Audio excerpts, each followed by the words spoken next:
why where that comes from, and why that is your leadership style and that energy and motivation. I've talked about this before. You gotta be a glass half full kind of person, especially in this world with everything going on. And I was always taught to bring people with you because, success by yourself doesn't really mean much. So if you're with somebody, you get to share that experience or share those moments with people, really kind of builds your character and builds their character and in that trust. Especially a lot of stuff that goes on in our weight room right now is all based on trust and making sure that, the guy to your left and right, you can trust on that person, because if you can't, when they go on the field, it's going to be a bad deal. So the whole situation with Jamarco, yeah, I remember that. We talk about it every now and then, because he'll tell people that story all the time. He's like, "Yo, bro, this dude, he got underneath me and did these push-ups with me." I mean, it's just, I would expect him to do the same for me, and it was just like one of those type deals. So. Did someone do that for you to start with? I know it's a lot of times like a pay it forward moment where you're like, "Wow, I have to do this in return." Did that happen to you? I watched Drew Basil do that to some offensive line when I first got here. And Drew Basil was a kicker in 13-14 season, and just kind of one of those moments you're like, "Whoa, that's different." I used to that kind of stuff, especially being a small town Austin town, so it wasn't something I used to. See something like that and be like, "Hey, I want to be able to do that same thing." And we've done it. There's guys who've done it again. And you see more guys doing that kind of stuff, and that's really what this team's based on, is that trust and that character between the brothers. How important is that now, this moment in the season, at this time of the season moving forward? I mean, because we are all we have. I said it after the locker room, after the win the other day, I said, this is the people in this room, the people who matter. The people, the uncles, the aunts, the friends, the classmates, those people don't really matter. It's who's in this room is what matters. That's who we go to war with. So to have that established trust and brotherhood, that's what matters. So you play Wisconsin and then Penn State back to back. Maryland's got to play Michigan back to back. What's the challenge, and especially the second game, of having to play one of those kind of games? I've actually talked about this before. I mean, it's just tough. It's part of the program, it's part of the schedule. I mean, Wisconsin had to play us and somebody back-to-back as well. 5 in a row prime time, man. It's part of the Big Ten. You just gotta show up every week, and you can't take anybody lightly. We're going into this week, Maryland just coming off a loss to the team up north. They're gonna come out. They're coming out for us, and that's what we have to make sure we don't take these guys lightly by any means, and just go out there and execute. Logistically, how does it, just to go back to those push-ups, how does that work? You're a pretty big dude, and Jamarco's a pretty big guy. I'm trying to just picture in my mind how those. Well, what happens in that weight room is crazy. So, trust me, there's been some superhuman moments. A lot of credit to Coach Mick, but.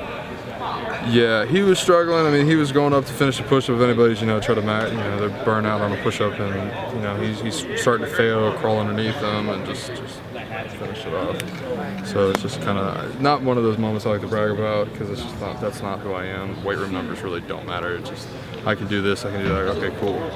So he needed help. His brother was there to help him, and that's what matters. That strength stuff doesn't matter to you, because everybody talks about how you're not. Is it just because you're number one? I really hate talking about this. Why do you hate talking about it? Because that was my way when I was younger to deal with things, and so I just go in the weight room, go do whatever I needed to do, and that's how I got to where I'm at. It was always a dealing mechanism for me. So that's kind of where it's just like I don't talk. We did Bill and I did a story back then. That was ours. Everybody wants to focus on that. But we need to make sure we focus on beating Maryland, the brotherhood of what we have in that room, and that's what matters. Benching 500 pounds or with this, that, and the other day. You've seen Mike Weber progress. Mm-hmm. What stands out to you most about where he was at the beginning? I mean, he's a young man. It's the same kind of deal. It's kind of cool to see Mike Jordan grow up as well. Both of those young guys who needed to play, in a situation where we're watching him week by week by week, and he starts to take care of his body, he's taking care of stuff in the classroom, and that comes with as you play, you have that accountability factor, because you're responsible for so much more. I mean, being a running back at The Ohio State University, playing offensive line for The Ohio State University, there is a lot of accountability that goes into it, and I'm watching him grow up, and Kevin, we're very, very proud of him. We messed with him this week because he's been non-contact, so he wears this like frilly orange jersey, and we're just like, "Hey, dude, I can't touch you. Oh, don't get away, I can't touch you." So we have fun with it. What was he like last year? As every 18-year-old is, as I was an 18-year-old. So it's. He's come a long way, and we're very proud of him, and there's not to, who he was and who he is now. He's grown up, and that's what matters. Has he reached honorary slob status yet? That's up to Zeke. I'll have to talk to Zeke. Hey, Billy, he said Monday. This is great. he said that you and Pat kind of took him under your wing, kind of in winter workouts. Just what is your relationship like with Mike and I guess the offensive line's relationship like with it's kind of a delicate because I mean as you're the older guy in on the team.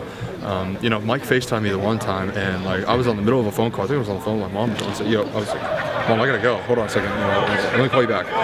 Mike just FaceTimed me. I said, Are you okay? Is something going on? He says, No, I just want to say hi. What you doing? He's FaceTiming me. He's got some girl sitting next to him. He's like, Hey, Bill, how you doing? Because he sees like if anybody follows Mike's Snapchat, he's all over this Bill stuff. And he did some credit to Beyonce. You'll have to ask him about it. It's pretty funny actually. But he leans on us, and Pat and I think he's closer with Pat than he is with me. But again, we just like to be those kind of guys to be able to. If you got a bad day, come talk to us, and we'll go from there.